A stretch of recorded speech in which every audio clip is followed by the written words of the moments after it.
The judge's gavel echoed through the courtroom like thunder, and Lysandra turned to face me with those hollow eyes I'd once known so well. $30 million had transformed her into something unrecognizable, something desperate.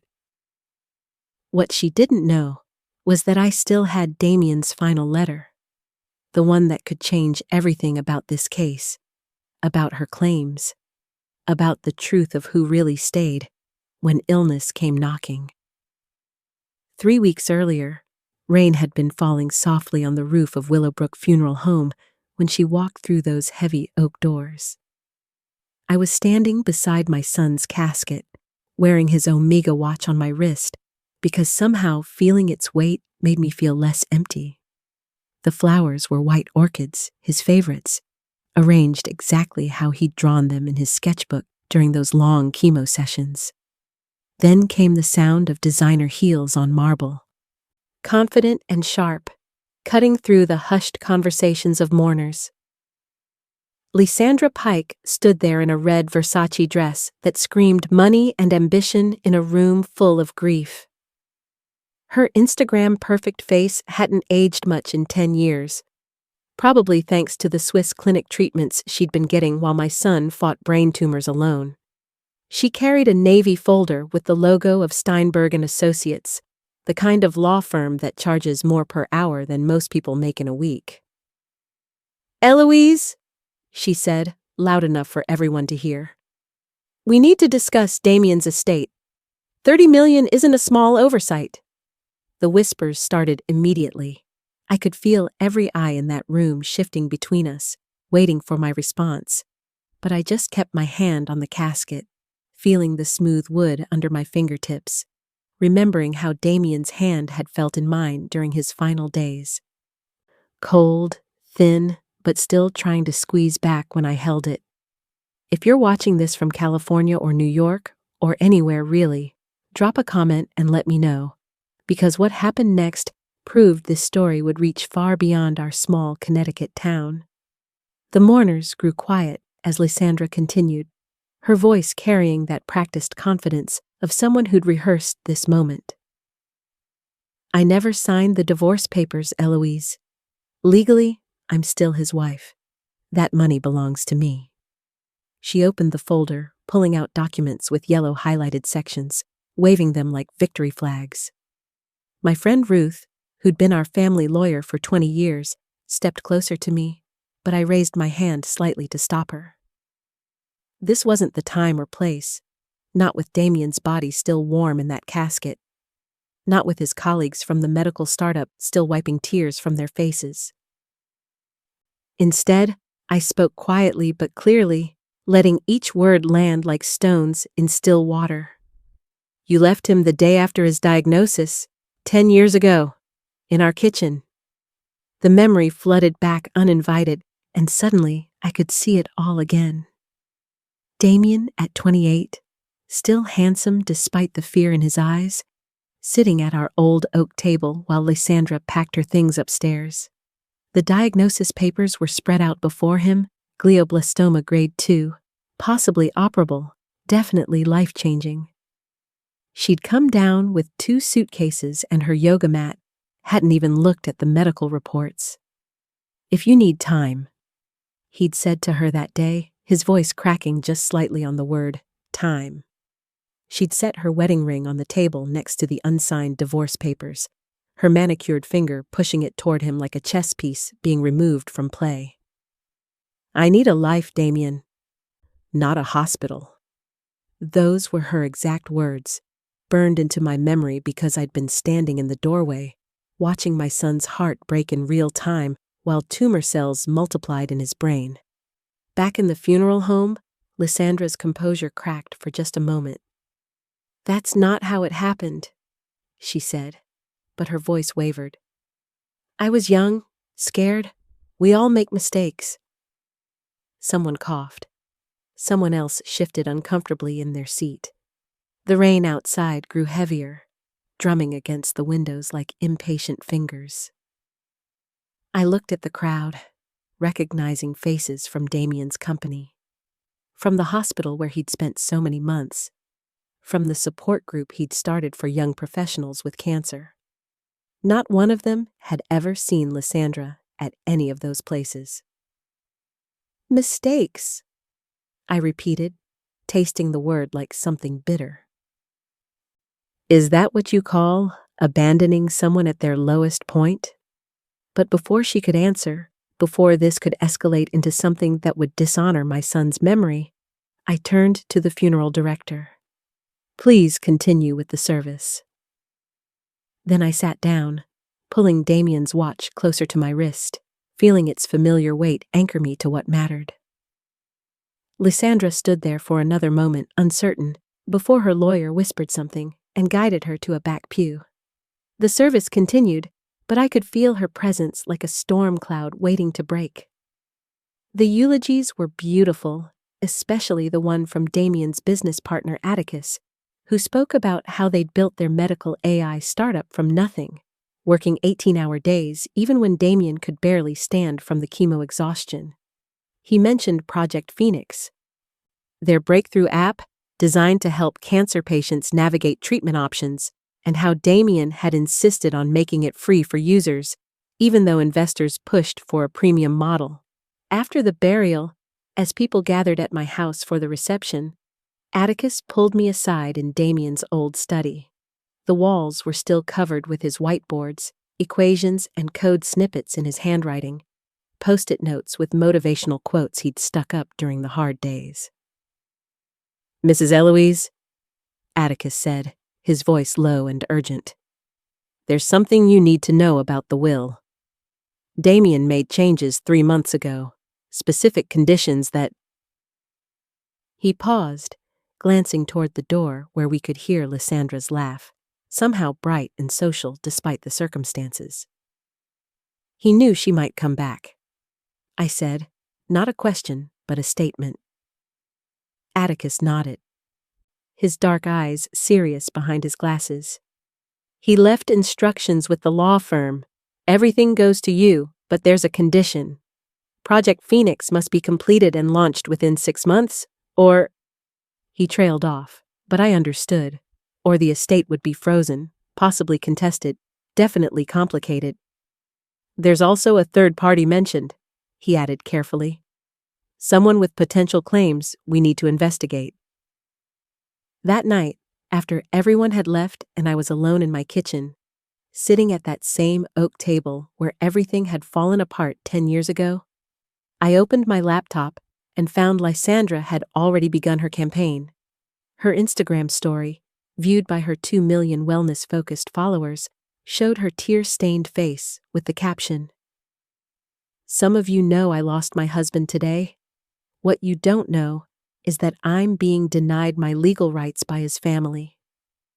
Justice for love shouldn't be this hard." The comments were already pouring in, thousands of hearts and crying emojis, messages of support from people who didn't know that she'd been living in Zurich for most of the past decade. Posting photos of mountain retreats and luxury spas while Damien threw up from radiation treatments. They didn't know about the nights I'd slept in hospital chairs, measuring his medications, cleaning his surgical wounds, reading him code reviews when he was too weak to look at screens. They just saw a beautiful woman with a sad story, and that was enough for the internet to choose sides. Ruth arrived the next morning with coffee and a box of documents. "She's filed an emergency injunction," she said, spreading papers across the table. "Claims she never received divorce papers, that she's been trying to reconcile, that you exercised undue influence over Damien in his final months." Each accusation felt like another weight added to my chest, but Ruth's expression was calm, almost amused. She doesn't know about the video. 3 months before he died, Damien had recorded a message. He'd asked Atticus to film it on a day when he was feeling clear, when the new medications had given him a window of lucidity. I hadn't watched it yet, couldn't bring myself to hear his voice again so soon, but Ruth had reviewed it for legal purposes. "He explains everything," she said. "His choices, his reasons, and something about Zurich that I think you need to hear." We were interrupted by my phone buzzing. A text from an unknown number with a Swiss country code. You don't know the whole story. Damien had secrets too. GB. My hands shook slightly as I showed it to Ruth. She immediately took a screenshot, her lawyer instincts kicking in. GB? She muttered. Why does that sound familiar? The answer came 2 days later when we met for the preliminary hearing. The courthouse was one of those old New England buildings with marble steps worn smooth by centuries of people seeking justice. Lysandra arrived in a black Mercedes, stepping out with practiced grace for the photographers she'd apparently tipped off. Her new legal team, 3 lawyers in suits that probably cost more than most people's cars, flanked her like bodyguards. Inside the courtroom, Judge Nadira Williams presided with the kind of no-nonsense attitude that came from 30 years of seeing people at their worst. She reviewed the initial filings, her eyes moving between Lysandra and me with clinical assessment. Mrs. Pike, she began, and Lysandra quickly corrected her. Mrs. Damien Walsh, Your Honor. I never legally changed my name back. It was a calculated move, claiming ownership of my son's name even in death. The judge continued without acknowledging the correction. You claim to have been married to the deceased at the time of his death, yet you've provided no evidence of contact, support, or presence during his illness. Can you explain this? Lysandra's lead attorney, a man with silver hair and the kind of voice that probably won cases on tone alone, stood smoothly. Your Honor, my client was pursuing treatment for her own mental health struggles in Switzerland. She maintained distance on medical advice, but never abandoned the marriage. Mental health struggles. I wanted to laugh at the audacity, but I kept my face neutral, remembering what Ruth had told me about letting them dig their own holes. The judge asked for evidence of these treatments, and the lawyer produced documents from a Zurich clinic. Real documents, it turned out, but for cosmetic procedures and wellness retreats, not mental health treatment. Ruth would discover this later, but in that moment, they looked convincing enough. What about financial support? The judge asked. Did you contribute to Mr. Walsh's medical expenses during his illness? This was where Lysandra's story began to crack. She claimed she'd sent money, but when pressed for records, her lawyer asked for time to produce them. The judge granted 72 hours, setting our next hearing with a warning that all evidence needed to be properly documented and verified. As we left the courthouse, Lysandra stopped me by the door. You could make this easy, she said quietly, her Instagram persona dropping for a moment. Give me what I'm owed, and I'll disappear again. I looked at her.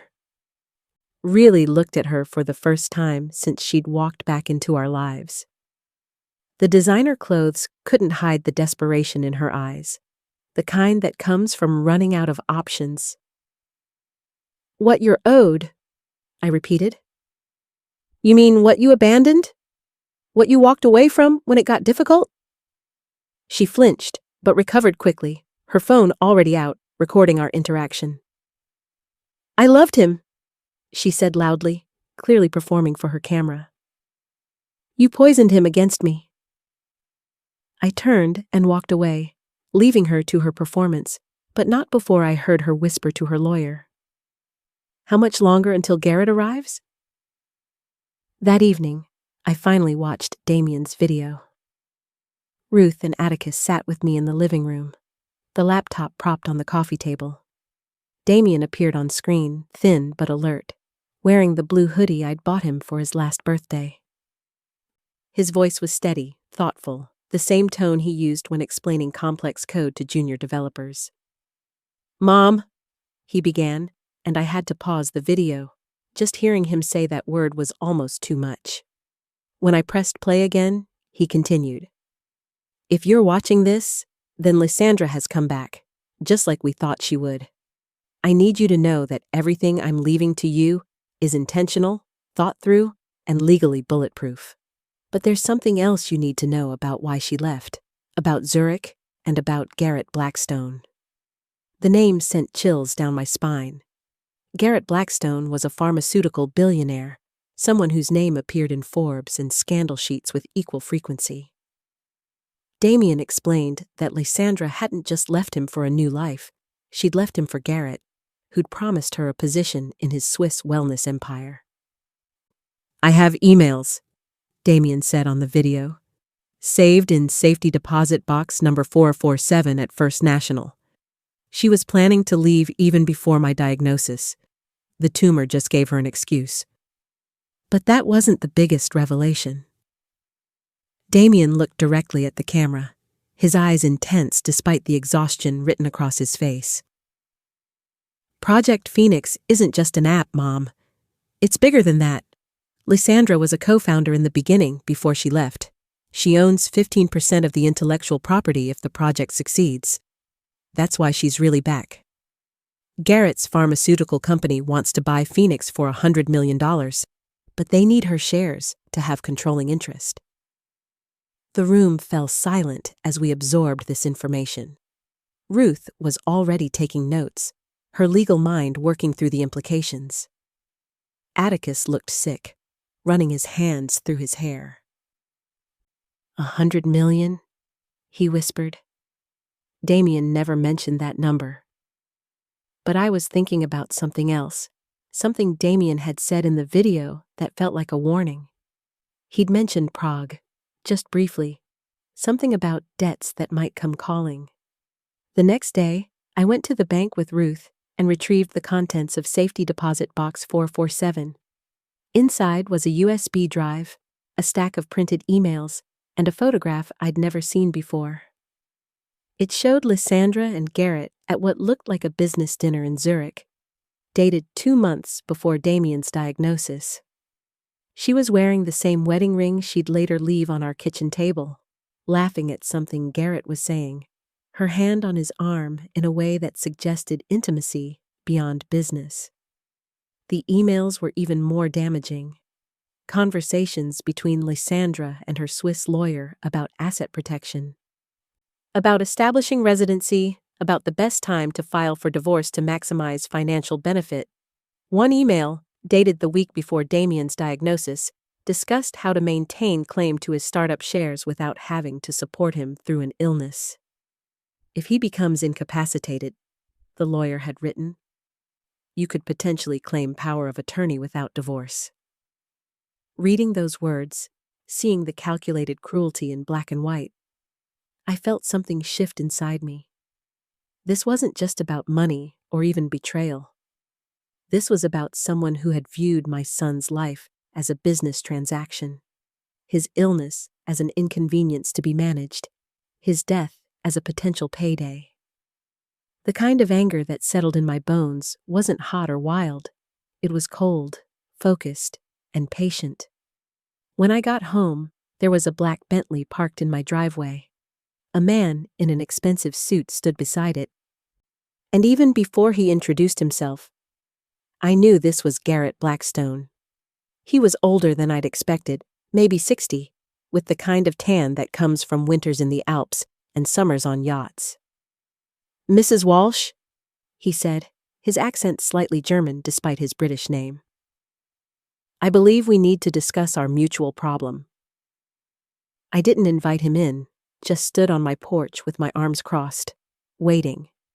He smiled, the kind of smile that probably charmed investors and intimidated competitors.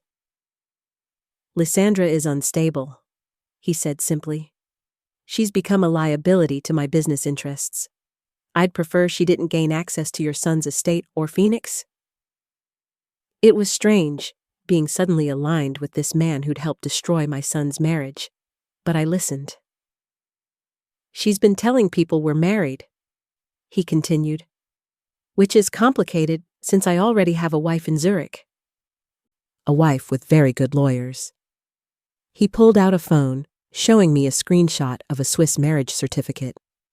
Lysandra Pike married to Garrett Blackstone, dated 3 years ago. If this becomes public during her legal challenge, she'll face charges for bigamy and fraud.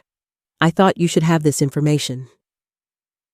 He left the certificate copy with me, along with his business card. "I'm not your ally," he said as he walked back to his car. "But I'm definitely her enemy. Sometimes that's enough." As the Bentley pulled away, I realized the game had just become much more complex. Lysandra wasn't just fighting for money. She was fighting for survival, and desperate people make dangerous moves. That night, I sat at my oak table again, surrounded by documents and evidence. Damien's watch ticking steadily on my wrist. Tomorrow would bring the 72-hour deadline hearing, where Lysandra would have to produce her evidence or lose credibility with the judge. I had ammunition now, enough to destroy her claims, but something in Damien's video kept nagging at me. The way he'd mentioned Prague, quickly, almost like he was apologizing for something. If you've been through something like this, where grief and greed collide, where family becomes battlefield, leave a comment below. Share your story, because we're never as alone as we think we are in these moments. And if you want to know what happened when that 72 hours ran out, when the truth about Prague finally surfaced, make sure you're subscribed, because this story, my son's story, is far from over. The photo from safety deposit box 447 lay before me, Lysandra's smile frozen in time, unaware that someone had been documenting her betrayal even then. Tomorrow would bring revelations, but tonight, I sat with my memories of Damien, the real ones, not the narrative Lysandra was trying to sell to her followers. The truth, as he'd always told me during those long hospital nights, was its own kind of power, and I was about to wield it with the precision he'd taught me through all those years of watching him code, debug, and solve problems that seemed impossible, until suddenly, they weren't. The morning of the 72-hour deadline arrived with an unsettling stillness, the kind that precedes storms in Connecticut. I sat at my kitchen table, the same oak surface where Damien had spread his diagnosis papers 10 years ago, sipping Earl Grey tea at exactly 5 a.m., a ritual I'd maintained through his entire illness. The Omega watch on my wrist read 5:03 when my phone buzzed with a message from an unknown number, just the letter Z, and a time, 9 a.m. Everything changes. Ruth arrived at 7, her expression tighter than usual. Lysandra's team filed additional evidence last night, she said, placing a folder on the table where that wedding ring had once sat. They're claiming mental duress, saying Garrett Blackstone coerced her into the Swiss marriage under threat. It was a desperate play, but desperation made people dangerous, and I'd learned from watching Damien code that the most catastrophic system failures often came from last-minute patches. The courthouse was packed when we arrived, local news vans lined up like vultures sensing carrion. Judge Williams entered with visible irritation at the circus her courtroom had become. Lysandra sat rigidly in white, but I noticed her hands trembling as she opened a bottle of water. Her lead attorney, the silver-haired man who'd seemed so confident before, now looked like someone forced to argue that gravity flowed upward. "Your Honor," he began, his voice lacking its previous authority, "we present evidence of financial support provided to Mr. Walsh."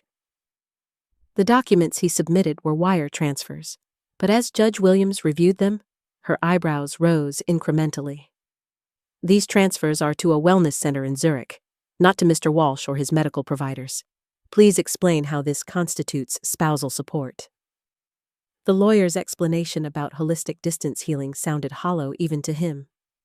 $300,000 over 2 years, every penny spent on Lysandra's transformation into a wellness influencer, while Damien vomited blood into hospital basins.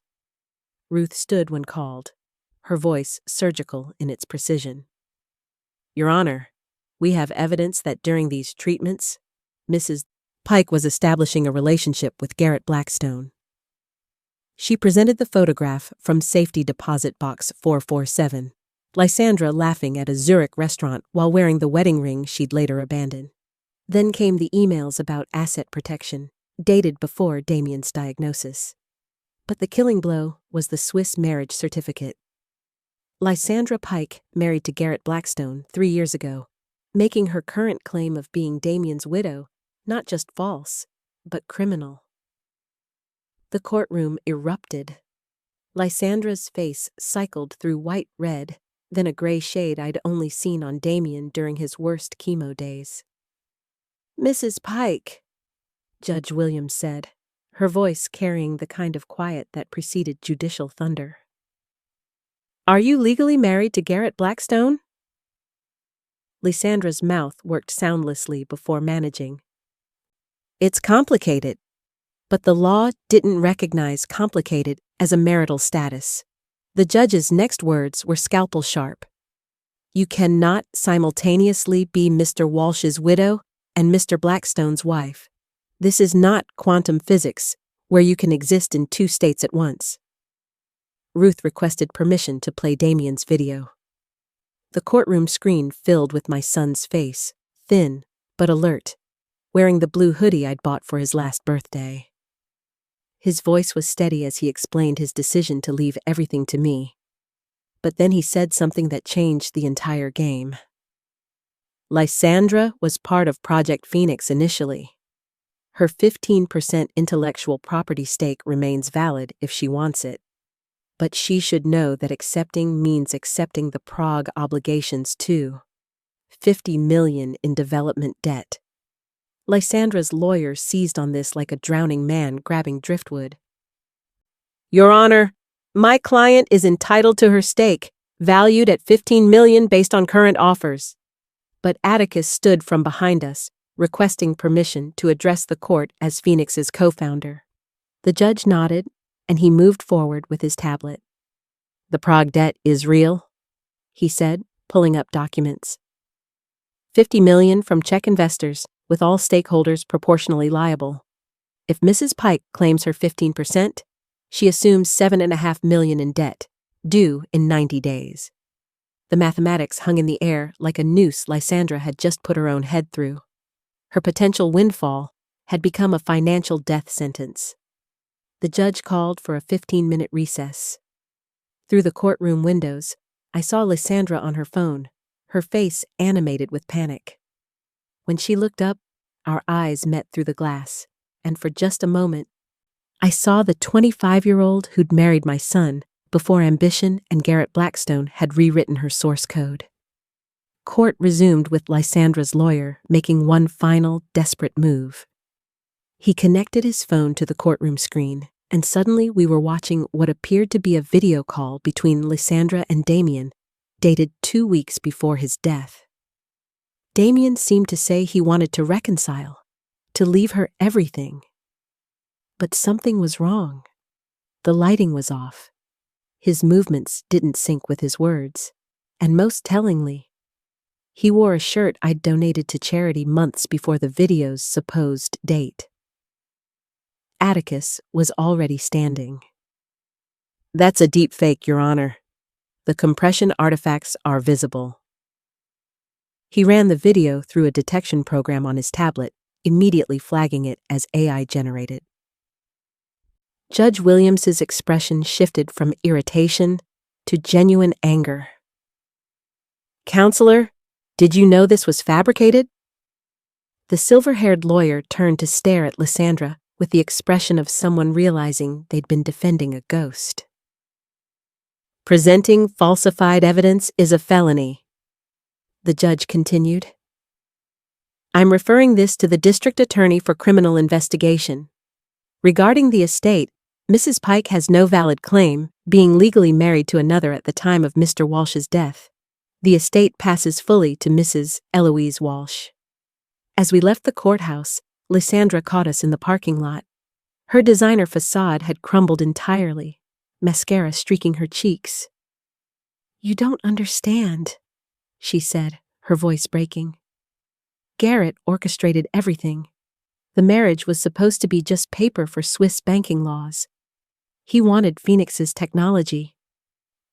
Wanted to eliminate both Damien and me to get full control?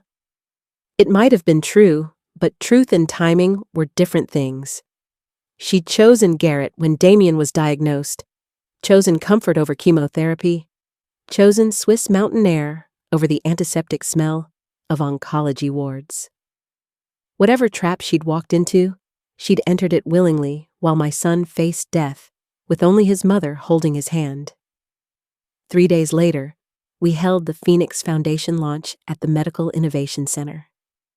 500 people filled the auditorium, including patients using the beta version, doctors who'd consulted, investors who'd believed.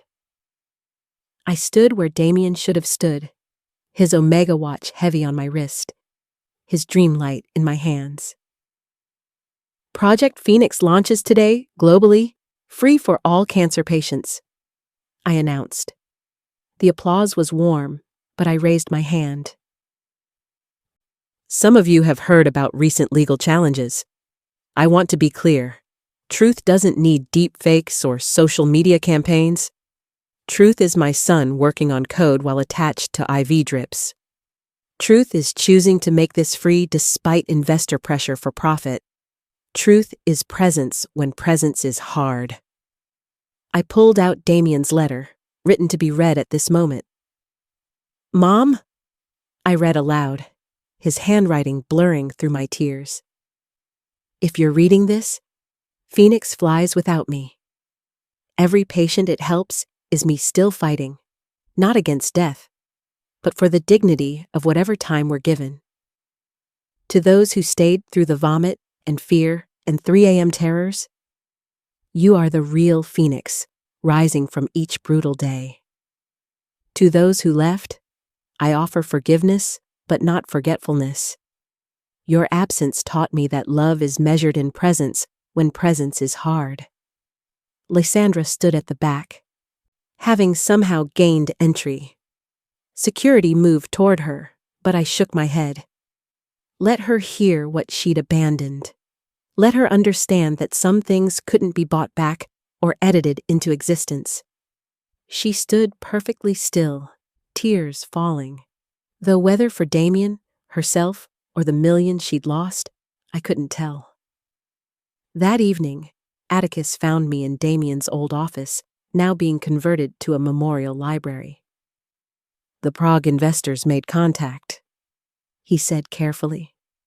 They want to meet all stakeholders, including Lysandra if she accepts her stake.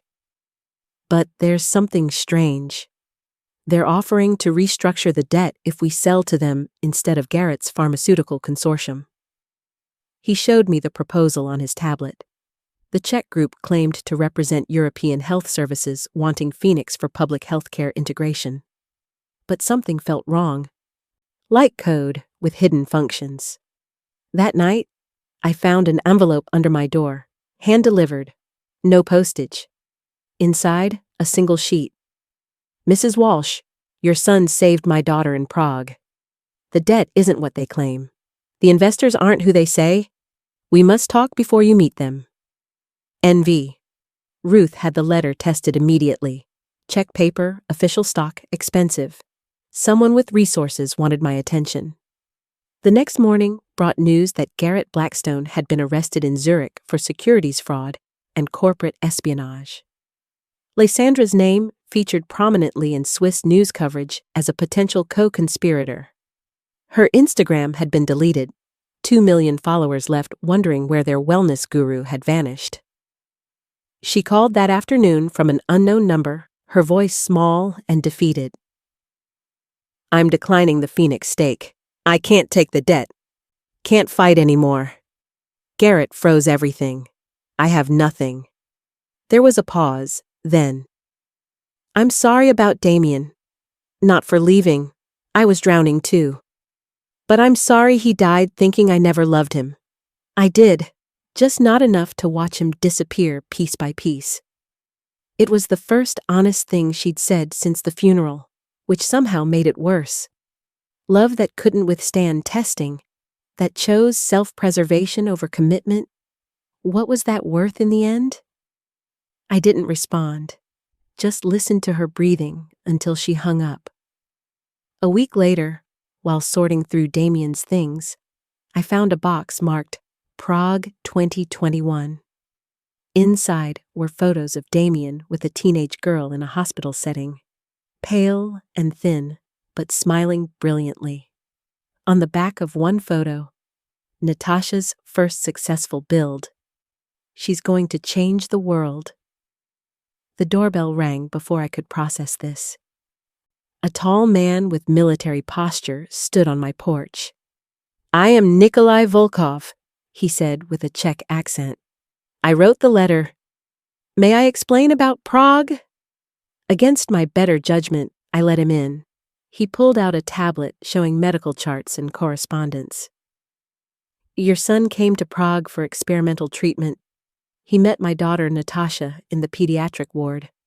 She was dying from rare blood cancer. The doctors had given up, but Damien saw something they didn't. He showed me code repositories, collaborations between Damien and username Natasha V. The early Phoenix algorithm, the one that matches patients with optimal treatments, he developed it for Natasha. It saved her life. The 50 million debt isn't real debt. It's Damien's promise that Phoenix would reach Eastern European patients who couldn't afford Western care." The pieces clicked together. "The investors," I said slowly. "They're not really investors." Nikolai shook his head. "They're a front for pharmaceutical companies, including Garrett's. They're using the fake debt to force a sale that would lock Phoenix behind patents. But we have a solution." He showed me Natasha's recent photo, healthy, wearing a lab coat. She's 20 now, studying biomedical engineering. Her mother's family has connections to legitimate European health technology investors who share Damien's vision. They'll buy out the fraudulent debt, transfer Phoenix to a nonprofit structure, ensure global distribution without profit margins. He handed me a sealed letter in Damien's handwriting. He gave this to Natasha 6 months ago, said to deliver it if someone tried to corrupt Phoenix after he was gone. I opened it with trembling hands. Inside, Damien had written, "Mom, if you're reading this, the vultures have circled. The Prague debt isn't about money, but promise. I promised Natasha and dozens of others that Phoenix would stay free. Trust Nikolai, trust Natasha. They understand what we're fighting for." At the bottom were GPS coordinates. When I looked them up, they pointed to a cemetery outside Prague. Below them, where it really began, the children who didn't make it, the ones Phoenix is really for. Everything clicked into place. The 6-month deadline for Phoenix's launch wasn't arbitrary.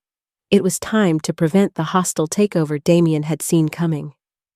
Every document, every video, every instruction had been part of his final program, debugging the system to protect his legacy. I agreed to Nikolai's proposal. Within days, Ruth began structuring the non-profit transfer. The Prague investors threatened legal action, but withdrew when their fraudulent structure couldn't withstand scrutiny.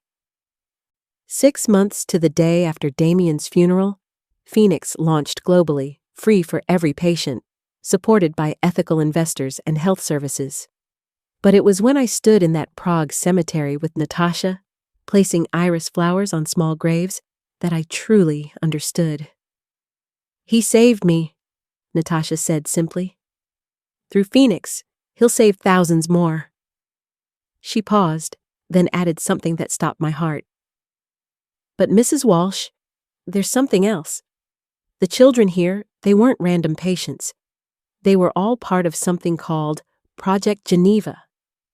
She handed me a flash drive. "Damien left this with me, said to give it to you only after Phoenix launched successfully. He said you'd know what to do when you learned about Geneva, about why Garrett really wanted him gone, about the other technology Damien was developing." She looked at the small graves around us. "These children died testing stolen pharmaceuticals.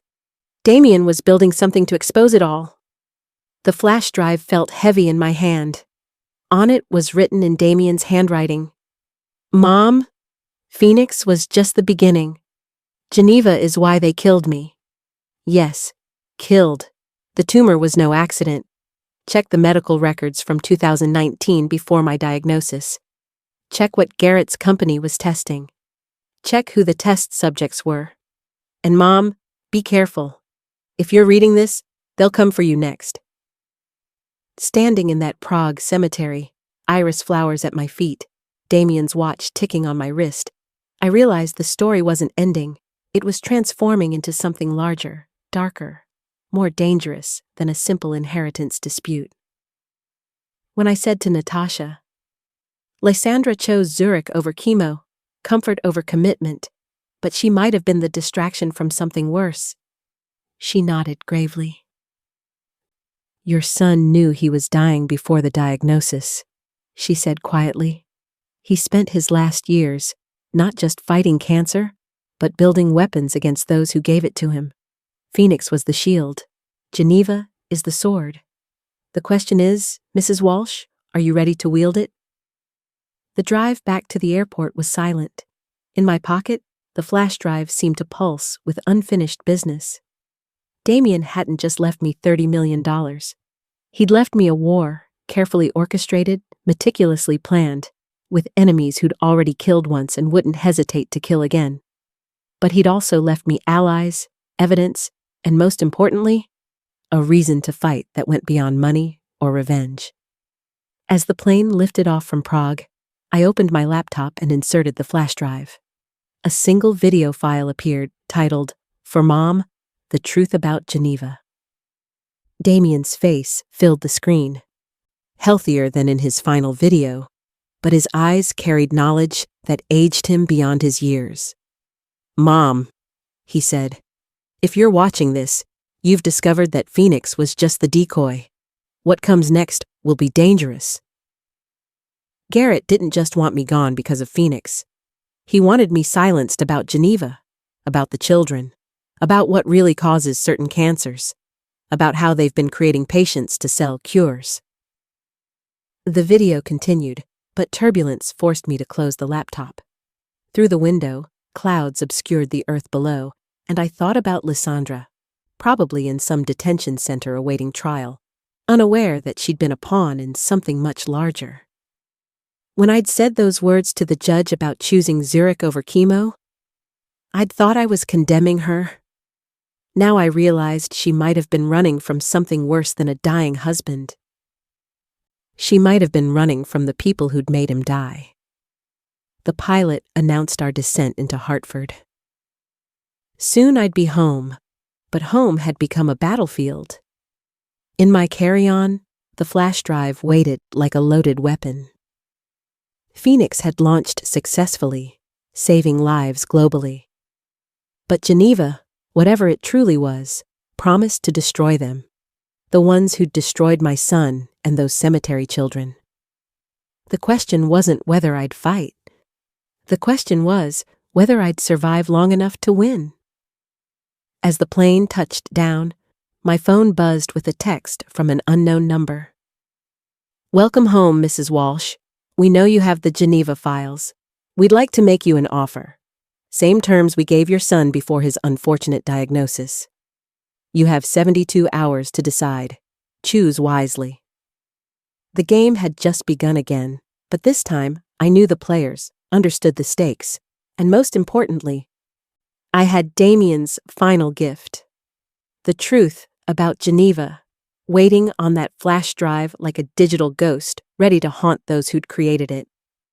The 30 million inheritance had been the bait. Phoenix had been the distraction. Geneva was the real inheritance, and it came with a body count that was about to grow. I didn't go home that night. Instead, I drove to Ruth's office, the flash drive burning in my pocket like radioactive material. She was still there at 10 p.m., as I knew she would be, surrounded by law books and empty coffee cups. When I showed her the text message, her face went pale. We need to contact the FBI, she said immediately, but I shook my head. First, we need to know what we're dealing with.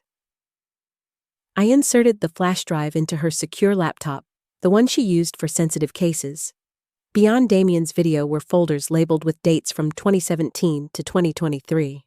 Medical records, clinical trial documents, email chains between Garrett's company and research facilities in Eastern Europe. The deeper we went, the more horrifying it became. Project Geneva wasn't just pharmaceutical testing.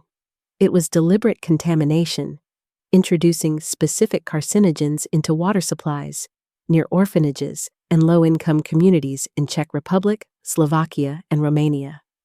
They were creating cancer clusters to test their treatments, using children as unwitting subjects. The small graves in Prague weren't victims of disease, but of calculated murder disguised as medical research. Damien had discovered this while receiving his experimental treatment in Prague. He'd hacked into their servers, downloaded everything, and hidden copies across multiple locations. Phoenix had been his public face, the visible project that would help victims while he secretly built Geneva. A comprehensive database of evidence that could destroy Garrett's empire and expose a conspiracy involving 7 pharmaceutical companies across 3 continents. Ruth's hands shook as she scrolled through victim profiles, children's faces attached to clinical trial numbers. "This is why they gave him cancer," she whispered. "They knew he was investigating." I nodded, remembering Damien's words about the tumor being no accident. They'd poisoned my son the same way they'd poisoned those children. Only he'd lived long enough to fight back. My phone buzzed again. Another unknown number, but this time it was Lysandra's voice message. "Eloise, I know you hate me, but listen. Garrett just contacted me from prison. He's offering to sign over everything, all his assets, nearly 200 million if you destroy the Geneva files. He says you have 70 hours left. He also said..." Her voice broke. "He said Damien wasn't the only one they poisoned. Check your last blood work. Check the date. I'm sorry for everything." I hung up and looked at Ruth, who was already pulling up my medical records from my last checkup 3 months ago, right after Damien's funeral. There it was, subtle but unmistakable, elevated markers that suggested early-stage contamination, the same pattern found in the Geneva test subjects. They'd started poisoning me the moment I'd inherited Damien's estate, a slow-acting insurance policy in case I discovered the truth. But they'd underestimated something crucial. They'd underestimated a mother's love and a teacher's instinct to protect children. I looked at Ruth, then at the faces on the screen, those children in Prague who'd never grown up, and I knew what Damien would want. Not revenge, but revelation. Not just justice, but prevention of future victims. "Upload everything to the secure server," I told Ruth. "Multiple copies, multiple locations, dead man's switch activated. In 70 hours, regardless of what happens to me, this goes to every major news outlet, the WHO, the FBI, and Interpol." She nodded, her fingers already flying across the keyboard. As I stood to leave, she grabbed my arm. "Where are you going?" I looked at my watch, Damien's Omega still keeping perfect time. "To finish what my son started. To make sure Phoenix rises from these ashes. And to tell them that when I said no to their offer, I meant it with every cell in my body, poisoned or not." The 30 million had never been about money. It had been about buying time, creating distance, funding the final phase of Damien's plan. And now, with less than 70 hours on their clock, and maybe months on mine, I was going to ensure that his legacy wasn't just an app that saved lives, but an expose that would prevent murders. The real inheritance wasn't wealth, but truth. And truth, as my son had always said, was the ultimate debugging tool.